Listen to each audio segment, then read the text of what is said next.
Alors, bonjour, donc aujourd'hui je vais essayer de vous introduire une méthode pour détecter des problèmes inattendus dans vos interfaces utilisateurs. Ça s'adapte à du React, ça s'adapte à d'autres types de frameworks, ça s'adapte à n'importe quel framework à vrai dire. En fait, l'idée ça va de trouver des moyens de détecter des problèmes avant qu'ils arrivent en production. Bien qu'on ait aujourd'hui un bon attirail de couverture de test, on a toujours des problèmes qui arrivent en production. L'idée c'est de les prévenir un peu plus tôt et d'éviter d'avoir à release chez le client une version qui est buggée de notre application. Alors tout d'abord, avant de commencer, je me présente. Donc, je m'appelle Nicolas, j'ai fait 3 ans de C++ à Murex, puis après j'ai complètement changé et je suis allé faire du TypeScript et du C# avec Criteo. Et vous pouvez me retrouver donc soit sur mon GitHub, soit sur mon Twitter. Le plan en fait va être splitté en 3 parties qui ne sont pas totalement égales. La première partie c'est un peu un rappel de qu'est-ce qu'on fait aujourd'hui en test, très brièvement.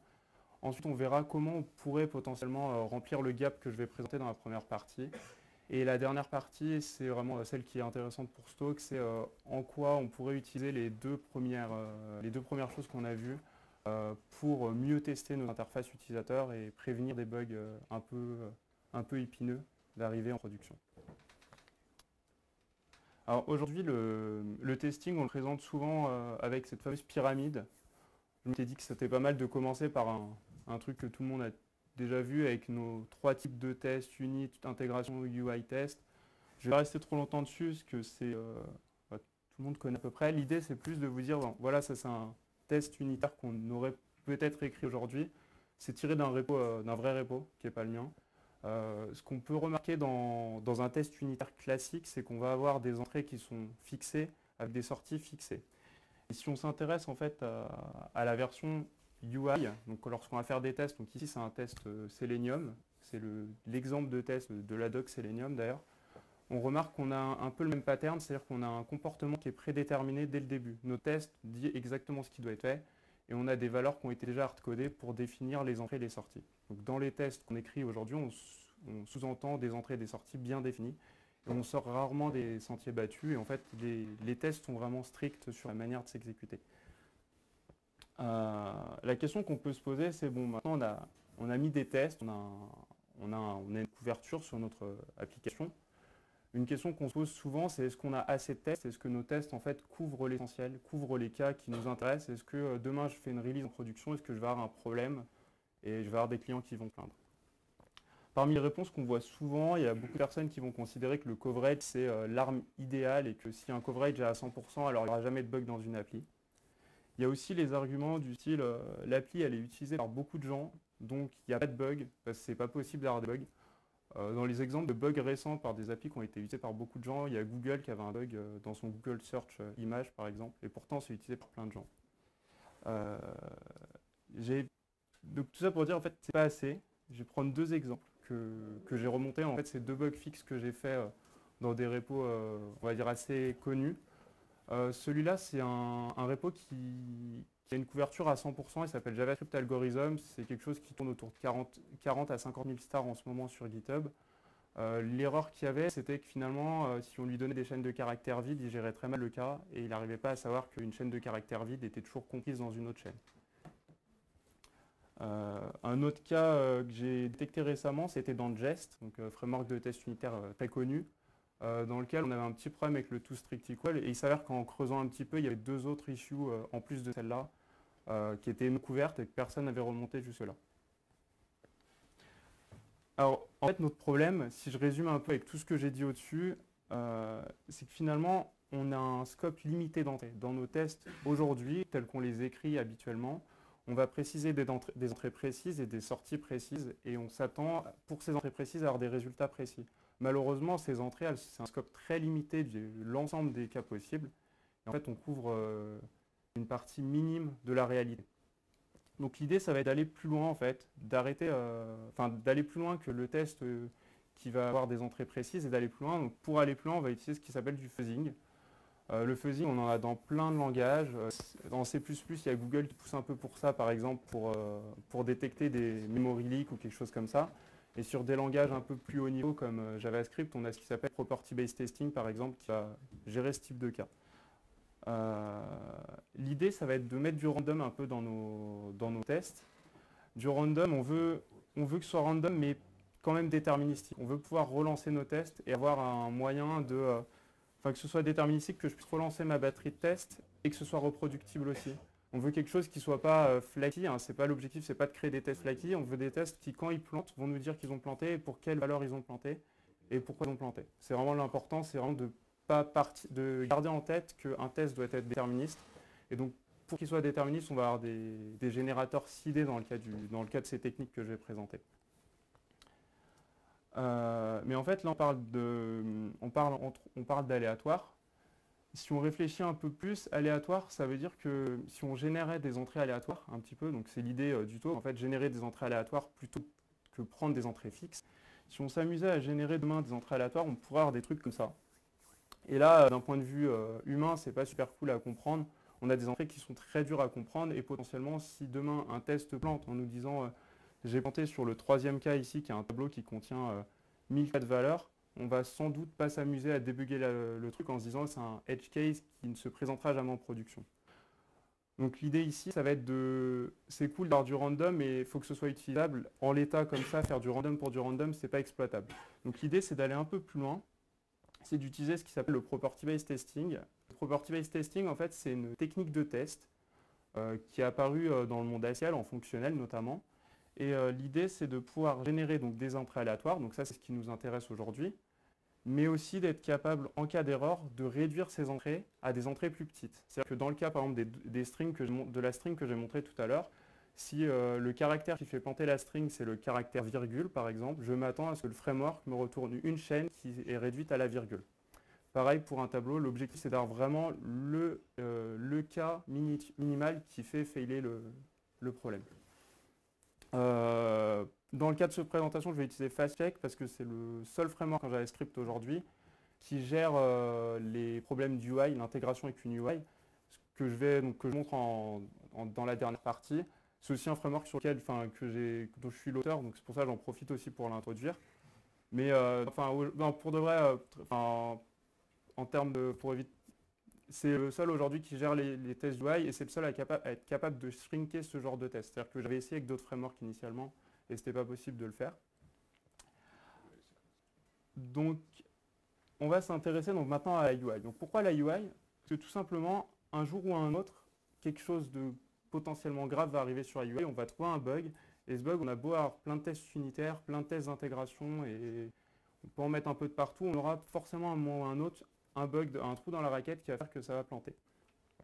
Pour vous confirmer un peu les problèmes, il y a eu par exemple Spotify avec ce genre de méthode. Donc là pour le coup Spotify il a trouvé que ce genre de méthode.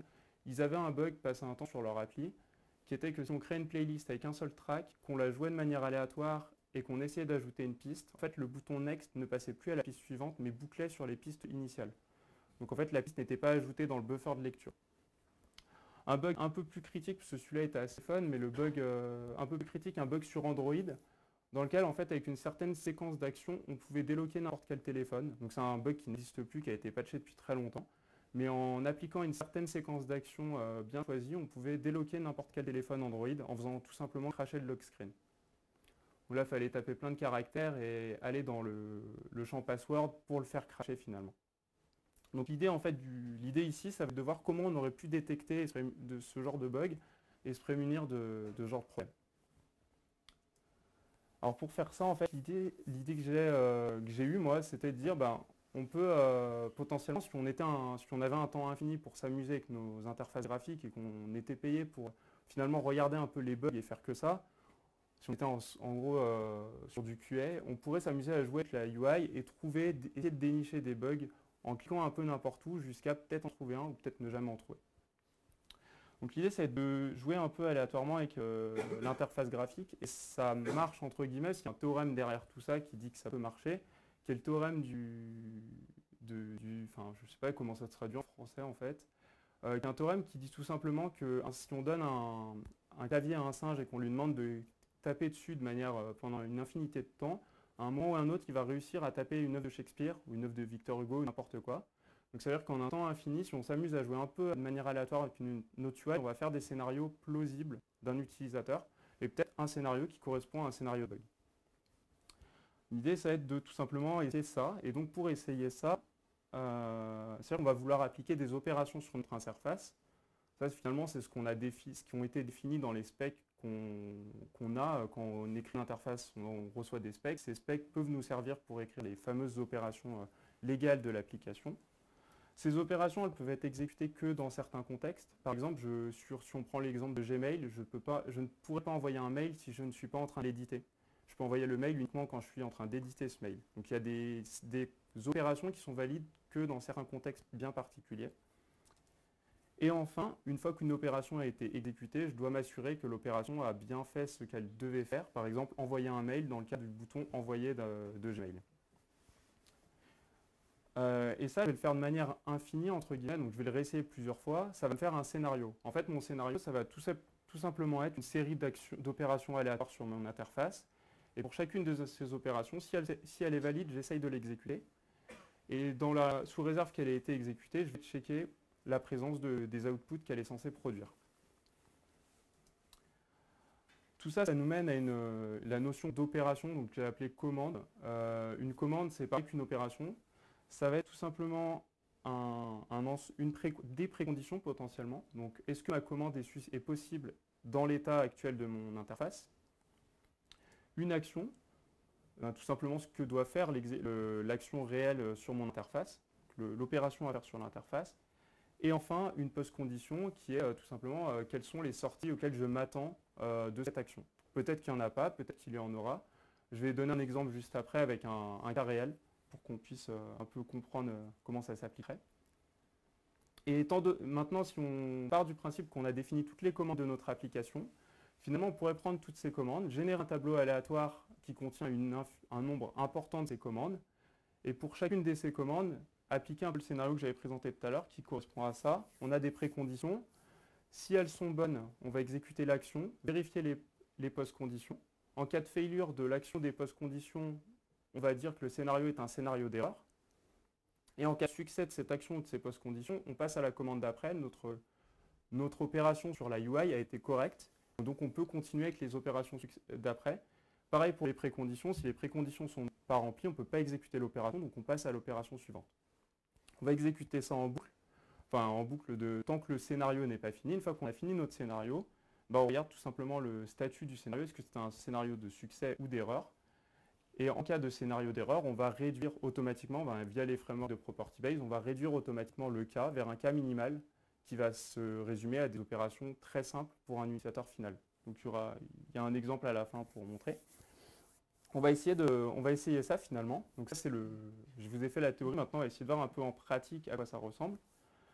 Donc ici j'ai un puissance 4 qui a été codé en React, mais en fait il pourrait être codé en avec n'importe quel autre framework finalement pour appliquer cette technique.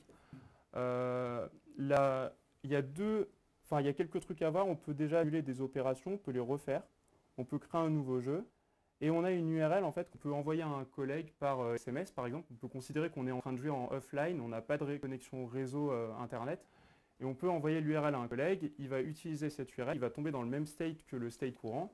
Il va pouvoir jouer, nous envoyer l'URL, etc. Donc on peut jouer en étant totalement déconnecté d'Internet si on veut par exemple. Donc si on s'amuse, par exemple, je mets deux pions ici. Donc là on voit que l'URL c'est TK. Si je régénère exactement la même grille, j'aurai exactement la même URL. Voilà, c'était juste pour vous introduire un peu l'interface qu'on va vouloir tester dans le cadre de la présentation. Et donc à chaque fois, on peut faire undo, redo des opérations quand c'est possible, bien évidemment. La première chose, quand on veut appliquer ce genre de technique, la première chose qu'on doit se poser, c'est finalement, les questions qu'on doit se poser, c'est quelles sont les opérations qu'un utilisateur a le droit de faire dans mon interface. Déjà, en grosse maille, si j'étais un utilisateur, qu'est-ce que je pourrais faire? Donc, dans le cadre de puissance 4, en fait, j'ai la possibilité de cliquer sur la grille, qui va finalement ajouter ou non des pions dans la grille suivant l'état de la grille. J'ai une possibilité de cliquer sur les trois boutons qui sont en bas, qui sont Redo, Undo ou New Game. Et dans le cadre de cet exemple particulier, on peut s'amuser avec l'URL pour bookmarker l'URL et la renvoyer à quelqu'un et réutiliser cette URL. Donc c'est à peu près les trois grandes catégories d'opérations qu'on peut avoir dans cette interface. De là, on peut tirer les fameuses commandes dont je parlais tout à l'heure. Donc les commandes dans le cas d'un puissance 4. Donc ça, c'est une liste de commandes que j'ai extraites dans le cadre de cette présentation. On peut imaginer une commande qui consiste à jouer sur une colonne. Donc mon utilisateur va jouer dans la colonne. On peut avoir une commande pour défaire une opération, refaire une opération, redémarrer un jeu, bookmarker une URL et utiliser une URL bookmarkée.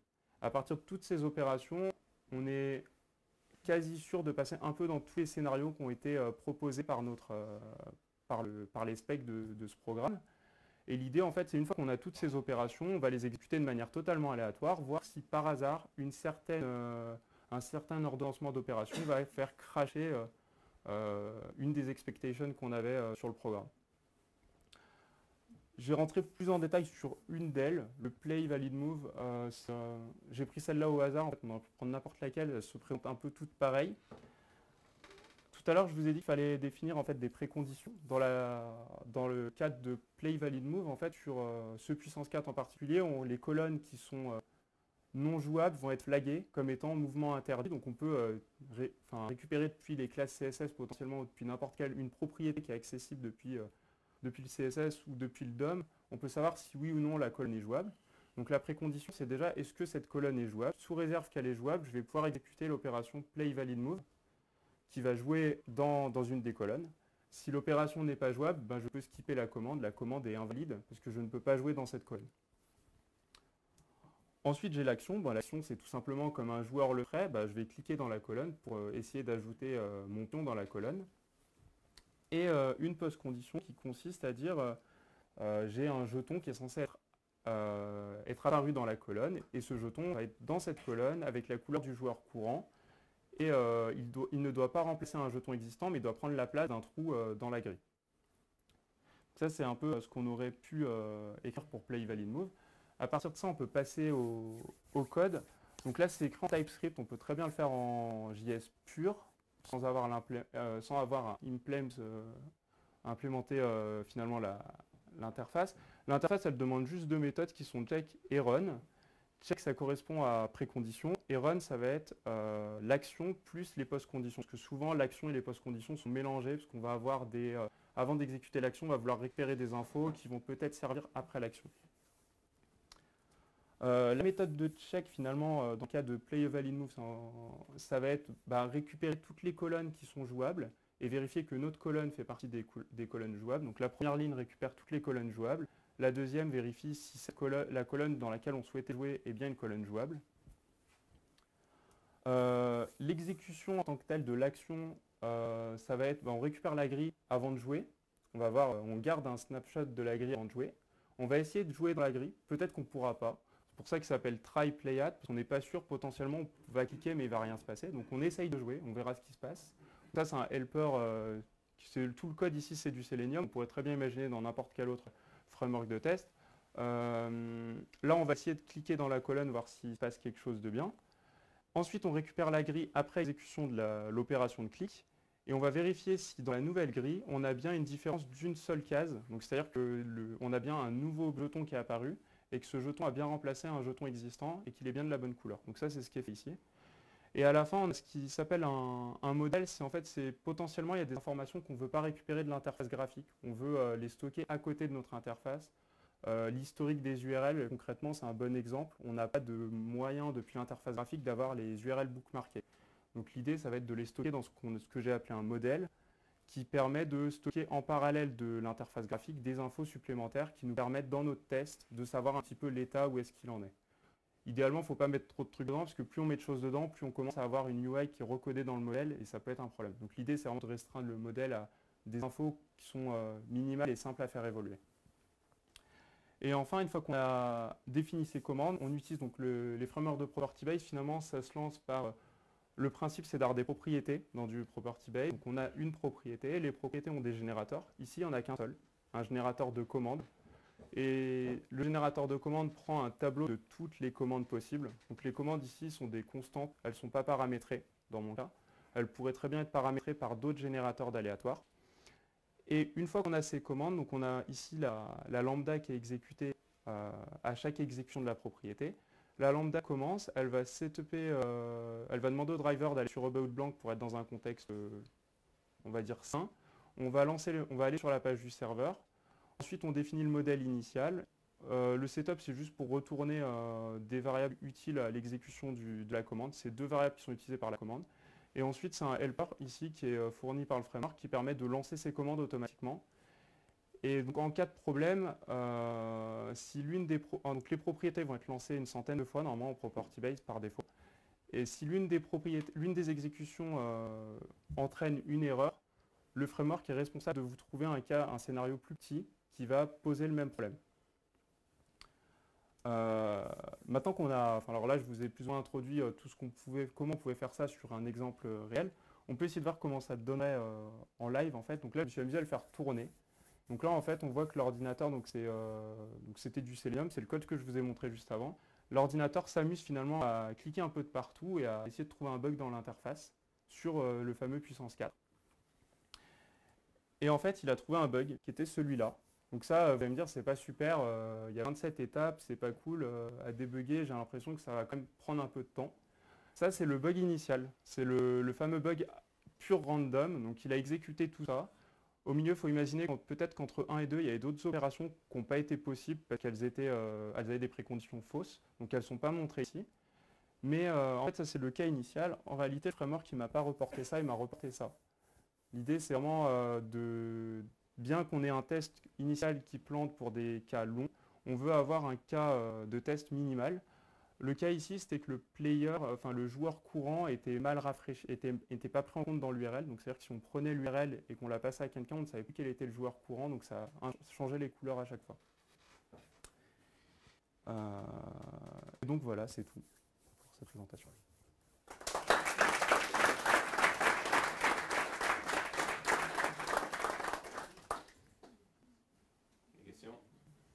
Oui. Donc là, pour l'exemple, ça marche avec Selenium, c'est ça? Là, c'est sur du Selenium, ouais. Ça pourrait marcher avec du Puppeteer, par exemple? Puppeteer, j'ai des gens qui l'ont essayé ouais, sur le repo du framework, donc FastCheck, j'ai une personne qui m'a dit qu'elle avait essayé sur Puppeteer. J'ai pas encore essayé sur Cypress, je voulais essayer sur Cypress, mais vu que ça tourne ça lance un browser, enfin ça lance un contexte assez particulier à côté, j'ai pas encore creusé pour Cypress, mais ça doit être possible. Oui. Pour la partie raccourcissement de la chaîne event pour Ouais. compréhensible à la fin, c'est purement naïf en essayant d'enlever les events jusqu'à ce qu'on ait plus d'erreur? C'est un peu plus, normalement c'est un peu plus logique que ça. Ici va se passer, en fait, alors ici, ce qui va se passer, c'est dans le scénario initial, on a, donc comme j'ai dit, il y a des commandes qui ont été volontairement skippées. Donc là, dans le scénario que je vous reporte ici, c'est uniquement les commandes exécutées. Le framework derrière, il aura déjà généré plus que ça, peut-être qu'il y en a eu 200, on va dire. Donc déjà de base, le framework va déjà enlever toutes les commandes inutiles avant de commencer son opération de réduction. Ensuite, ce qui se passe donc, pour l'implémentation 4 de FastCheck aujourd'hui, ça va être de la dichotomie. Donc je vais enlever le début, garder les opérations de la fin. Et après, donc ça ne suffit pas parce que potentiellement la première opération est l'opération qui sert pour faire bugger le cas. Donc il faut aussi après enlever les opérations de manière assez intelligente parce que sinon, potentiellement, celle-là est l'opération qu'il faut garder avec ces deux ici. Donc après, dans le shrink, l'objectif c'est vraiment de garder, un peu tous les scénarios possibles. Voilà. Et c'est testé, j'ai des tests d'intégration là pour vérifier que ça converge bien toujours vers les bonnes valeurs. Et du coup, j'ai pas très bien compris. Les préconditions, là, tu dis qu'il ne les reporte pas, mais finalement, le fait de cliquer sur une colonne dans laquelle il n'a pas le droit de jouer parce qu'il voit qu'il n'y a pas la bonne classe, finalement, il le fait pas est-ce qu'il ne le fait pas, l'action UI? L'action UI, alors en fait, ce qui va se faire, en fait, lui, il va exécuter la précondition. Si tu lui dis, ma précondition, désolé, je ne peux pas exécuter le truc, il va jamais lancer le run. Il va jamais lancer le clic. En fait, il va exécuter le check, il fait le check. Si ton check lui dit, bah non, désolé, c'est pas valide, il n'exécute pas. D'accord. Mais du coup, est-ce que ça pourrait avoir un impact sur un bug? Non, finalement, s'il a juste mis une classe, ça pourrait Non, justement, non, justement, il n'y a pas de. Ton opération, si elle n'a pas été exécutée, en théorie, elle n'est pas censée avoir side effect sur ta UI. Ouais. Et donc celle-là, elle est totalement skippée parce qu'elle est. C'est celle dont tu parles quand tu dis les conditions qu'il ne met pas à la fin. Parce que c'est des trucs finalement où il n'y a eu aucune action UI. Ah, tu veux dire, ta liste de 24 et potentiellement en fait il en a fait 200. Ouais, donc les deux. C'est ça. Enfin, les 200, ça serait potentiellement que des trucs où il a fait que des checks. Et là, les 27, c'est unique. C'est toutes celles où il a fait un check et un run. D'accord, ouais, où il a vraiment exécuté. Donc là, c'est vraiment le scénario qu'on aurait pu écrire finalement sur un vrai test qu'on aurait écrit nous en production. On aurait pu se dire, on écrit ce scénario. Il est un peu bancal parce qu'il fait beaucoup de trucs bizarres. Mais après tout, pourquoi pas quoi. On aurait pu l'écrire. fait du coup des préconditions, parce que le fait de dire je vais pas cliquer ici parce qu'il y a une classe, mais au final il y a peut-être un bug quand je clique alors qu'il y a la classe. Là, pour le coup, ouais, c'est pour le problème, c'est à quel point tu peux, sur cette partie-là, tu peux avoir d'autres commandes qui vont vérifier cette partie en particulier, est-ce que les trucs sont bons. Ouais. Ça couvre pas forcément tous les cas, ça va pas forcément te couvrir tous les bugs, c'est juste pour couvrir une autre catégorie de bugs qu'aujourd'hui, à ma connaissance, il n'y a pas vraiment d'outil built-in qui fait ça. Oui. Est-ce que le fait que ce soit donc random en quelque sorte, est-ce que ça implique qu'on ne sait jamais à l'avance combien de temps ça va prendre à peu près notre test? Parce que j'imagine qu'on ne pourra pas le faire donc, sur un système sur de la CI? Sur le CI ou ouais, enfin oui, clairement, parce que là, on sait pas, déjà, vu le fait que ce soit random, on ne sait pas le nombre d'opérations qui vont réellement être exécutées, parce que potentiellement, il n'y en a aucune dans le tableau qui est valide. On peut tomber dans un cas où il n'y a rien de valide. Ce serait pas de chance, mais après tout, l'aléa fait que ça pourrait être le cas. Ou à l'inverse, qu'elles soient toutes valides et que ça peut prendre du temps. Donc en CI, sur je pense à des cas notamment de pre-submit ou commit, etc., c'est peut-être un peu overkill, c'est peut-être plus un truc à faire tourner en fond de tâche. Par exemple, je ne l'ai pas dit, par exemple à Criteo, je l'ai fait tourner sur une UI qu'on gère dans l'équipe qui s'occupe de générer de configurer toutes les bannières de Criteo. J'ai trouvé plusieurs bugs grâce à ça et ça m'a permis, je le faisais tourner en fond de tâche les soirs pour trouver un peu des bugs. Je couvrais un scope minimal de l'application, mais j'ai déjà trouvé quelques bugs en faisant quelques trucs comme ça. Des cas qui n'ont jamais été remontés par nos utilisateurs internes, c'était une app interne, mais des cas qui n'ont jamais été remontés et pourtant qui existaient. Voilà. Oui. Donc dans les actions que tu as montrées, c'était des actions de l'application, mais après dans le résultat que tu as montré, qui n'était pas filtré, tu avais genre F5 rafraîchir la page. Ah oui, je les ai. C'est des actions que toi tu veux définir dans la liste ou c'est des actions qui sont... Ça, c'était les fameuses commandes. C'est juste, je ne l'ai peut-être pas mis celle-là dans la liste, mais c'est une des commandes que j'ai pu écrire dans le code. Les écrire quand même. Ouais, faut toutes les écrire une à une, parce que le comportement du F5 est peut-être pas le même d'une appli à l'autre. Dans cette appli, on s'attend à ce que ça ramène vers la même grille. Dans d'autres applications, peut-être qu'on a un refresh total de l'appli. Voilà. Oui.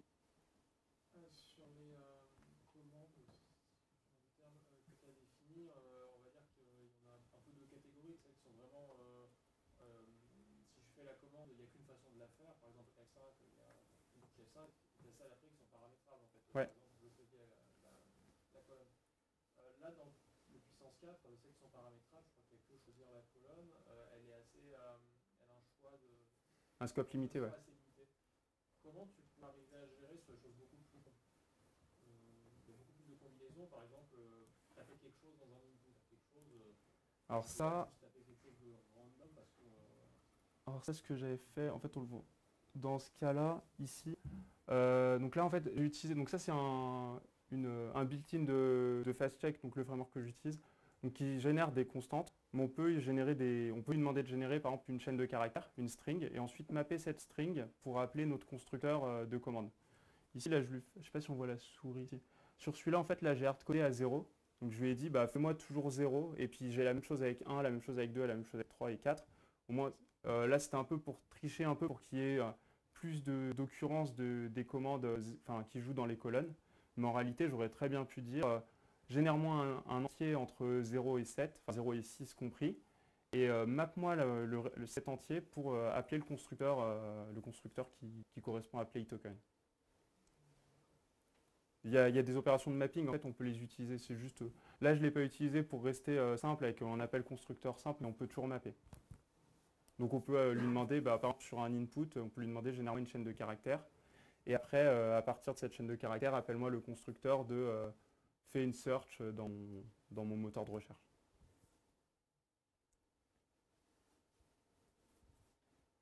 Oui. Du coup, est-ce qu'il y a un intérêt à essayer plutôt d'avoir un maximum de testeurs entre guillemets virtuels, ou est-ce qu'il vaut mieux essayer d'avoir des tests très longs pour chaque testeur? Ah, désolé, tu peux répéter, j'ai zappé ce en plus. Au niveau des intérêts, on a plus d'intérêt à essayer d'avoir des longs scénarios, donc un testeur qui va faire de manière très longue tous les tests, ou est-ce qu'on va plutôt chercher à avoir un nombre important de testeurs qui auront du coup une sorte de vie courte entre guillemets pour... Alors moi, j'avais essayé au début, donc je pensais au début tenter sur des petits scénarios. Et au final, ce que j'ai trouvé qui marchait le mieux à Criteo, c'est de faire un seul scénario, donc de tweaker, de dire au framework si on peut le configurer en lui demandant de faire qu'un seul test. Donc je mettais un seul test, mais faire un scénario qui soit super long, parce que c'est une appli, finalement, on peut se servir de l'appli pendant 10 heures, admettons. C'est pas un problème, l'appli va pas cracher, elle est censée se comporter pareil. Donc je recommanderais plutôt de faire un très long scénario. Et de toute façon, derrière, le framework est censé être assez rapide pour shrinker vers un cas minimal.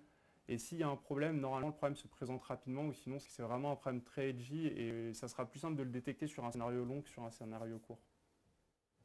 Je pense. Après, les deux peuvent se faire, en fait, c'est juste des paramétrages différents. C'est juste des settings à mettre finalement dans l'exécution.